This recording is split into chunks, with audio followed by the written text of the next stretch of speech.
Olá, gente! Eu sou a professora Cristiane e tô aqui para passar para vocês hoje o conteúdo sobre protocordados que tá no finalzinho da apostila de terceiro bimestre de vocês. Tudo bem?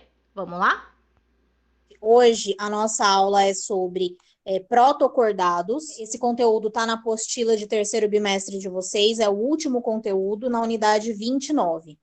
O último conteúdo antes da gente começar a estudar os vertebrados. Eles derivam evolutivamente depois dos equinodermos e eles são meio que um elo entre os equinodermos e os primeiros vertebrados. São só 3 classes dentro de um filo que vai fazer essa ligação entre os últimos invertebrados e os primeiros vertebrados. Lembrando que os invertebrados são aqueles que não possuem coluna vertebral, né, não possuem vértebras, e os vertebrados já possuem. Então, a gente analisa os vertebrados dos peixes para frente. Então, peixes, anfíbios, répteis, aves e mamíferos. Começando pelos aspectos gerais, esses animais, eles são triblásticos, celomados, enterocélicos, deuterostômios e de simetria bilateral. Toda vez que a gente começar a estudar algum filo animal, a gente vai começar por essas características gerais. Isso já é costume nosso, né? Para seguir o conteúdo da apostila.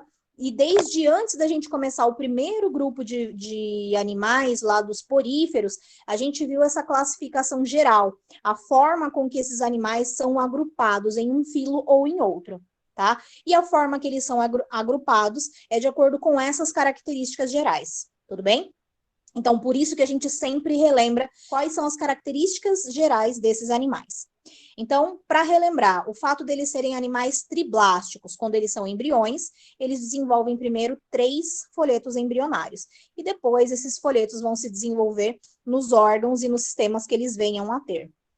Eles são celomados porque possuem um celoma verdadeiro, tá? São animais enterocélicos, assim como os equinodermos eram, tá? E assim como todos os outros cordados vão ser. Então, eles vão possuir, cordados são aqueles que possuem notocorda, né?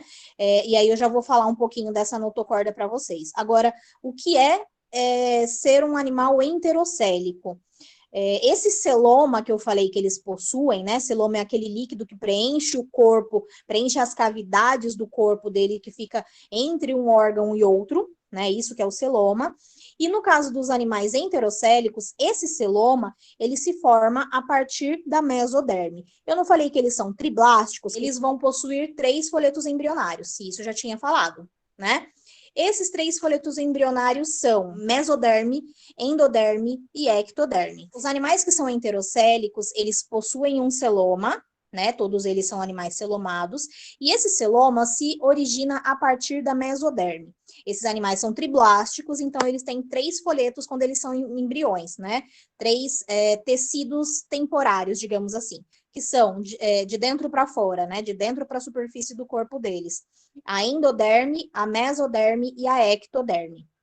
Nesse caso, a mesoderme vai se diferenciar no arquêntero, e esse arquêntero vai originar a mesoderme, e essa mesoderme vai dar origem ao celoma, por isso que eles são chamados de enterocélicos. Esse grupo que a gente está vendo dos protocordados, eles pertencem ao filo cordados, tá?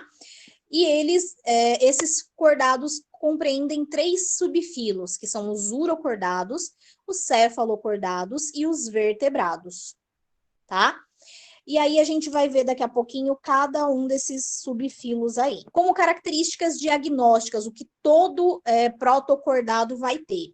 Ele vai ter notocorda em algum estágio do ciclo de vida, e essa notocorda é o que vai compor a estrutura esquelética dele, né? Ainda que esse esqueleto seja de cartilagem ou que seja de osso mesmo. Vai possuir fendas branquiais na faringe durante o desenvolvimento embrionário. Essas fendas branquiais, elas podem permanecer no organismo adulto ou ela pode se desenvolver na estrutura respiratória que esse animal vai ter. Mas ainda que esse animal desenvolva a estrutura respiratória, ele vai permanecer com essa fenda branquial, pelo menos no estágio embrionário, tá? E daqui a pouco a gente vai ver um comparativo maior sobre esse, porque dessas características a gente vai ver especificamente de cada uma, tá? O cordão nervoso dorsal, de origem ectodérmica, tá? Esse cordão nervoso, ele vai originar a estrutura nervosa principal do animal, tá?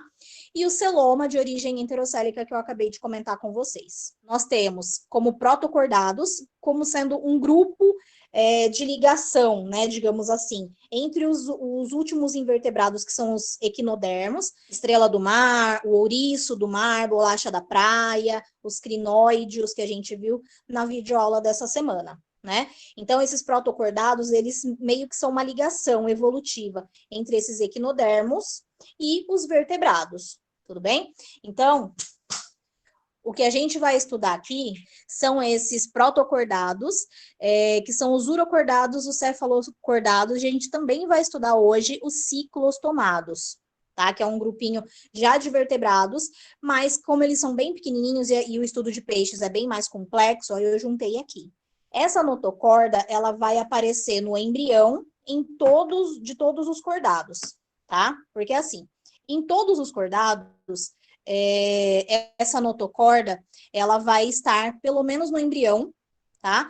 E localizada no corpo dorsalmente, em relação ao tubo digestivo, funcionando então como uma estrutura esquelética axial. O que seria uma estrutura esquelética axial? No ser humano, por exemplo, o esqueleto axial é cabeça e tronco. Então, uma estrutura esquelética principal, digamos assim, tá? E aí, nessa imagenzinha aqui do lado, eu trouxe para vocês essa notocorda, deixa eu colocar com apontador, que aí fica vermelhinho melhor. A notocorda é essa estruturinha aqui do meio, tá? Depois ela vai se desenvolver num eixo esquelético principal, que vai percorrer o corpo do animal por inteiro. Na imagem de cima, a gente consegue perceber onde passaria essa notocorda. Então, desde da estrutura da cabeça do animal, digamos assim, né? Vai percorrendo todo o corpo do animal na parte dorsal, na parte superior, na parte de cima, então, tá? Até a região caudal. As fendas branquiais, elas são aberturas nas laterais, né, da faringe.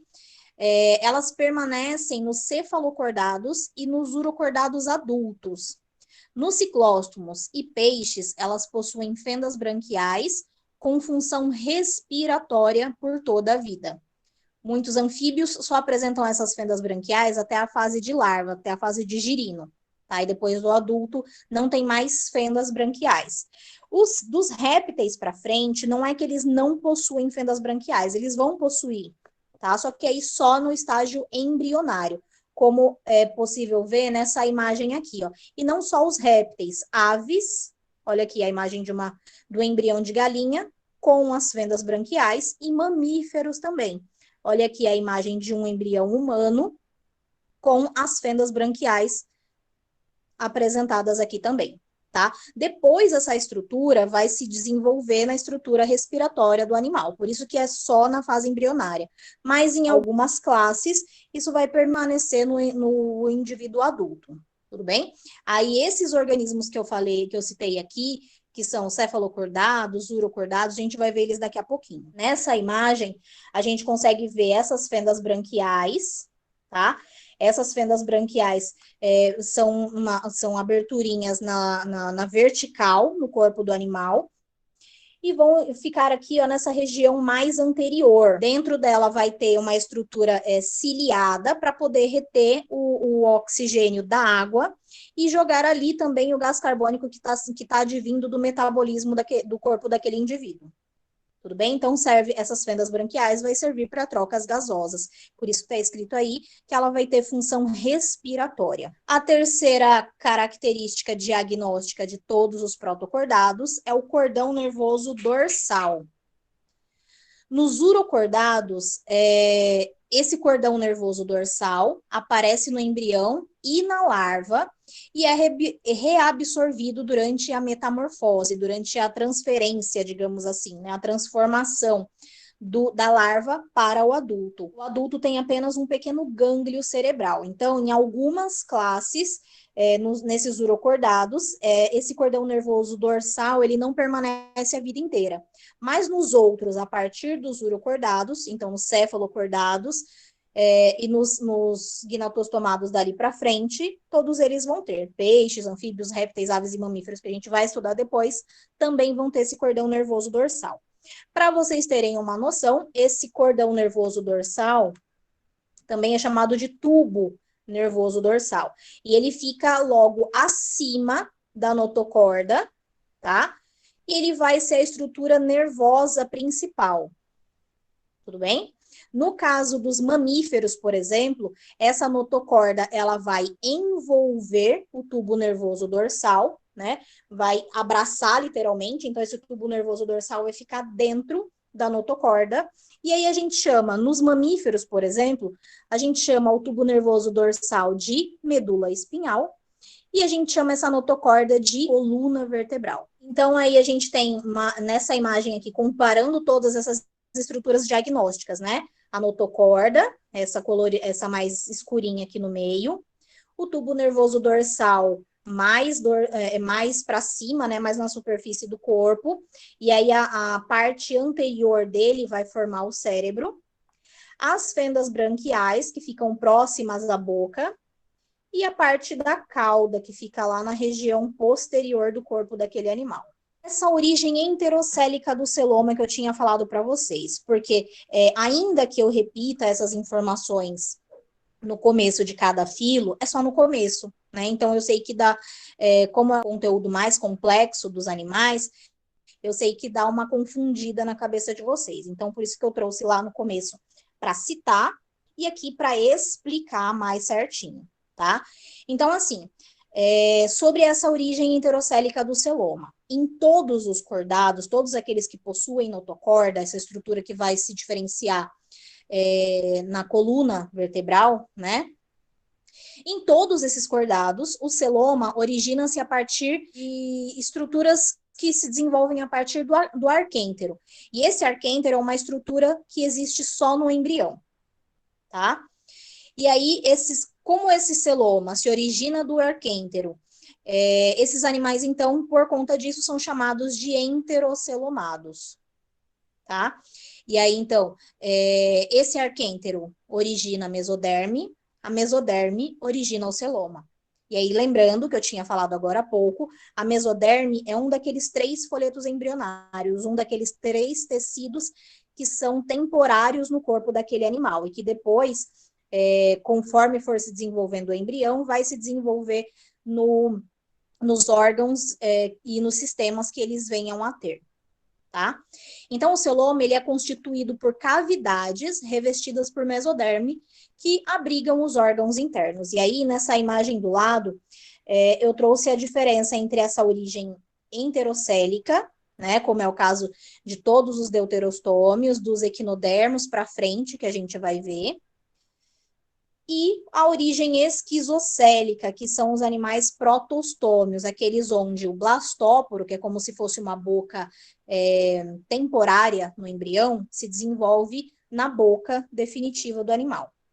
Os animais que são deuterostômios, quando o embrião tem o blastóporo, que é aquela boca primitiva, né, que vai ficar só no embrião, essa boca se desenvolve depois no ânus do animal.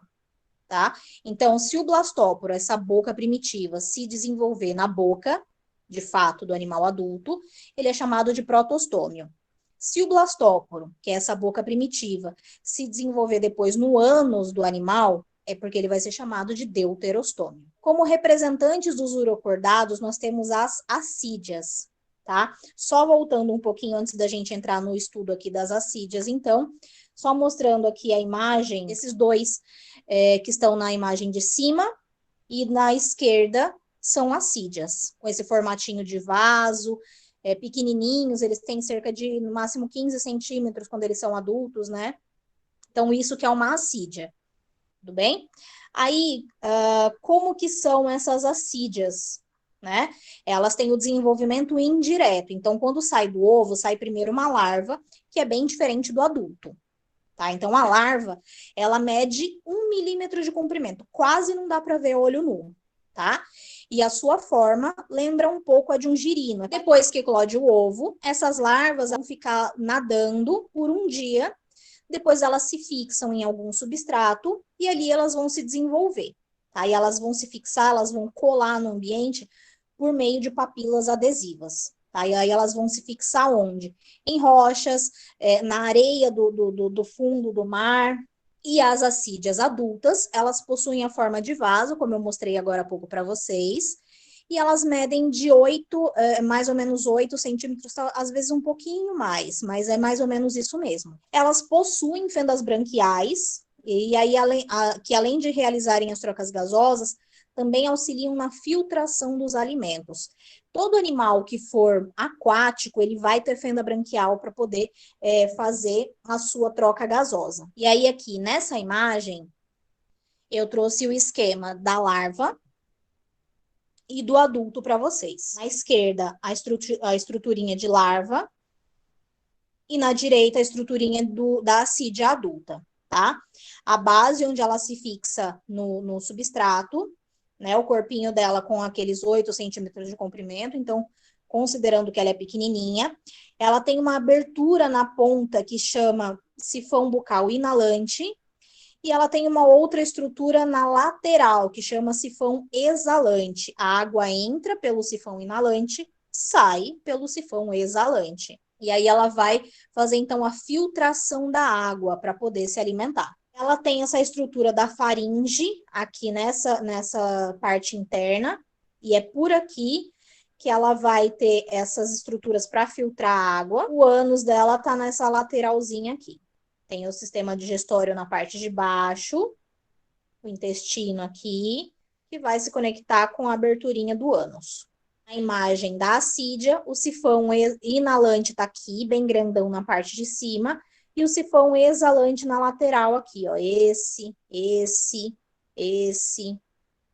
Tudo bem? São esses os sifões exalantes. Cefalocordados são animais exclusivamente marinhos, sendo o anfioxo o principal representante. Essa imagem aqui, ó, é de um anfioxo. Esse anfioxo, ele tem o corpo alongado, achatado lateralmente, por isso que ele parece um peixinho, e ele tem de 5 até 15 centímetros de comprimento, mais ou menos, sei lá, isso aqui, ó. Tá? Também não é muito grande. E como ele é muito achatadinho, ele fica quase transparente, tá? Naquela imagem deu para ver um pouquinho, daqui a pouco eu vou mostrar outras imagens para vocês. Eles normalmente podem nadar ativamente, né? Mas eles gostam de ficar enterradinhos. O sistema digestivo deles é curto, né? Só boca, um intestino curtinho e o ânus. Ainda assim, tem uma entrada dos alimentos, que é a boca, e orifício para a saída dos restos de alimento, que é o ânus. Então, ele tem um sistema digestório completo. O sistema circulatório deles não tem coração, mas tem uma aorta, um vasinho principal, que é contrátil e que vai fazer as vezes de um coração, porque ele vai bombear o sangue para todas as partes do corpo. Na parte da respiração, ele faz as trocas gasosas por meio dessas fendas branquiais, tá? Como eu disse para vocês, as fendas branquiais vão estar presentes em todos os animais aquáticos. E no sistema nervoso, o cordão nervoso apresenta uma vesícula cerebral na parte anterior, na parte da cabeça. Analisando agora, a parte de cima na direita é uma foto dele, tá? É que ele é bem pequenininho mesmo, por isso que ele parece ser transparente. Ele é meio transparentinho mesmo. A imagem da esquerda é um zoom da boca, e a imagem inferior direita é um zoom da cauda. Aí essas estruturas aqui, ó, já são as estruturas das gônadas, essas bolinhas aqui, são as estruturas que vão produzir os óvulos e os espermatozoides. Agora, vendo o esquema dele aqui, a gente tem o nervoso dorsal tá bem para cima, e a notocorda tá aqui mais para dentro. Também é um tubinho de fora a fora no corpo do animal. Essa estrutura aqui é como se fossem, digamos, tentáculozinhos, que ele vai usar para poder capturar o alimento. Aí, as fendas branquiais estão aqui, e inclusive dá para ver nessa estrutura aqui, ó. As fendas branquiais são essas estruturinhas na vertical, né? Todas elas assim, parecendo ruguinhas, digamos assim, no corpo do animal, até metade do corpo, mais ou menos. Aí, ainda tem uma nadadeira caudal, que dá para ver aqui nessa imagem certinho, a nadadeira dele caudal. Falando agora sobre os agnatos, e são os últimos da aula de hoje, tá? Esses agnatos, eles já fazem parte do subfilo de vertebrados, então eles já são vertebrados, e eles estão na apostila de vocês, no comecinho da unidade 30, tá? Na página 3. São chamados de agnatos ou ciclostomados, é a mesma coisa. Característica geral desses agnatos. Eles são representados por dois, digamos assim, peixinhos, né? Mas entre bastante aspas, porque é uma classe antes dos peixes, tá? Que são as feiticeiras e as lampreias. As duas são carnívoras, as duas são parasitas e as duas são marinhas. Só que a lampreia, ela também pode ser de água doce, também pode ser dulcícola. Ela tem uma boca circular, com dentes e uma língua protrátil. Essa língua protrátil quer dizer que ela pode colocar a língua para fora e depois retrair para dentro da boca.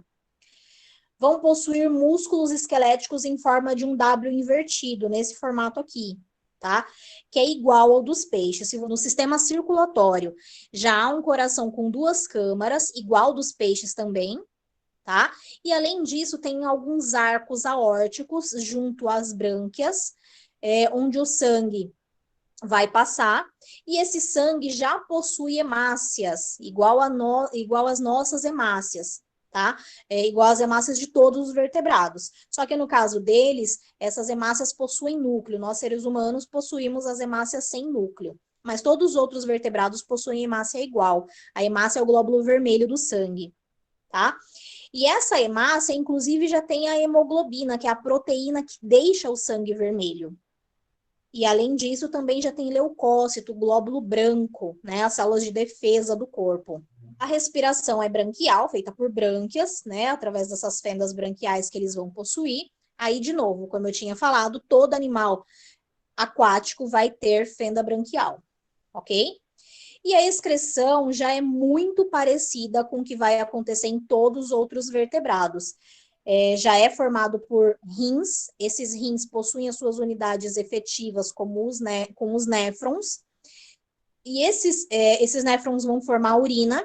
Essa urina vai ser liberada por meio de um ureter também, que se abre na papila urogenital. Só para vocês terem uma noção de como essa estrutura já é bem parecida com o que vai acontecer daqui para frente, né, de peixes para frente, nós, seres humanos, a última classe a ser estudada nessa escala evolutiva, nós possuímos o nosso sistema excretor com rins, as unidades efetivas dos nossos rins são os néfrons, esse néfron vai filtrar o sangue, vai formar urina. Essa urina, a única diferença em nós, seres humanos, é que essa urina vai ser conduzida também por um ureter, só que antes de ser eliminado do corpo, vai ser armazenado na bexiga. Tá? E aí depois a uretra é que vai encaminhar para fora do corpo. Mas aqui a gente já vê as duas primeiras estruturas do sistema excretor que vai permanecer em todos os vertebrados daqui para frente, que são os rins e o ureter. Tem a imagem de uma lampreia, daqui a pouco eu mostro a imagem da feiticeira. E nessa imagem à esquerda aí, dá para ver a boca bem feia dela, com vários dentes serrilhadinhos e pontudos, tá? Então, ela não tem mandíbula. Eles são animais sem mandíbula. A boca deles é só uma abertura redondinha, tá? Para eles serem chamados de mandibulados, eles precisariam ter duas estruturas, que nem a nossa, né? Uma embaixo, uma em cima, para poder abrir e fechar a boca. A boca deles não abre e nem fecha, só fica assim o tempo inteiro, porque é circular. E na lampreia aqui a gente consegue ver a aberturinha, o poro das fendas branquiais, tá? Aqui o olho dela. E aqui a gente consegue ver a nadadeira dorsal, que tem uma mais ou menos no meio do corpo e uma caudal. Tá? A gente vai ver a diferença para feiticeira daqui a pouquinho. Aí, antes, só continuando o estudo aqui desses agnatos, para a gente terminar e falar das lampreias. A digestão deles é por um tubo digestivo, mas não tem estômago, mas tem uma válvula espiral no intestino para aumentar a superfície de absorção. Normalmente, essas estruturas para aumentar a superfície de absorção começam no estômago. No caso deles, eles não têm estômago, então eles têm essa válvula a mais para poder suprir a falta do estômago aí. O sistema nervoso já possui um encéfalo, não é só um cérebro, não é só uma glândula cerebral, né? Então já tem o cérebro e estruturas em volta do cérebro dentro de uma caixa craniana, igual o nosso crânio, né? Tem a caixa craniana, o cérebro como estrutura principal e outras estruturas como o tronco, como o bulbo, cerebelo, que são estruturas anexas que ficam ali formando esse encéfalo.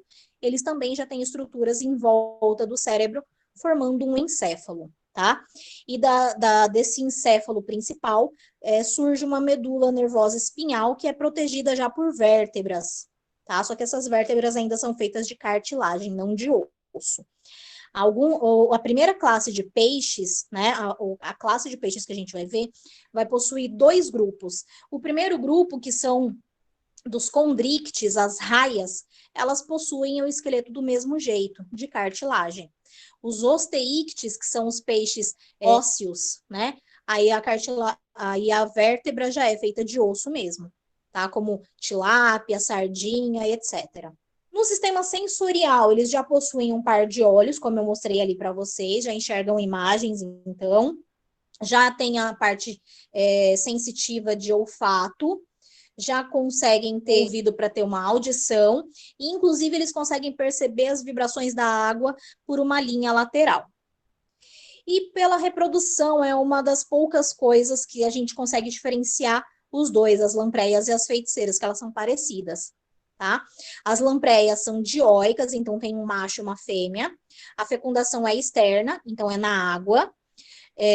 Fecunda óvulo e espermatozoide na água, surge um ovinho, daquele ovo sai uma larva chamada amocetes. Então, o desenvolvimento é indireto. Depois, essa larva vai se desenvolver, sofrer a metamorfose e gerar o adulto.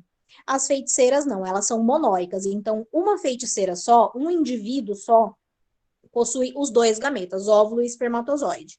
Tá? Então, vai fecundar dentro do corpo da feiticeira, vai formar o ovinho, desse ovinho vai gerar direto uma feiticeira pequenininha que depois só vai crescer. Por isso o desenvolvimento dela é dito direto. Aqui tem uma imagem da feiticeira em cima, né, o esqueminha dela, mostrando a comparação com a lampreia que está embaixo. Aqui a gente tem essa feiticeira, né? O corpo da lampreia era mais acinzentado e aqui é um pouco mais coloridinho, mais, sei lá, mais roxinho, marrom, né? E aí a gente consegue perceber também a diferença entre a nadadeira que eu tinha falado para vocês.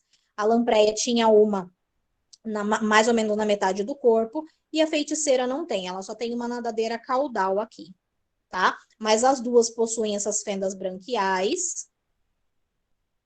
Aqui, ó, dá para ver essas fendas branquiais aqui na feiticeira, tá? Os olhinhos dela aqui. E no caso da feiticeira, ela tem como se fossem alguns tentáculozinhos em volta da boca para ajudar na captura de alimentos. Então é isso, gente. Eu espero que vocês tenham gostado. Vou pedir para vocês fazerem o favor de passarem esse vídeo para quem vocês sabem que não estavam presentes na nossa aula online. E é isso. Até a próxima e valeu!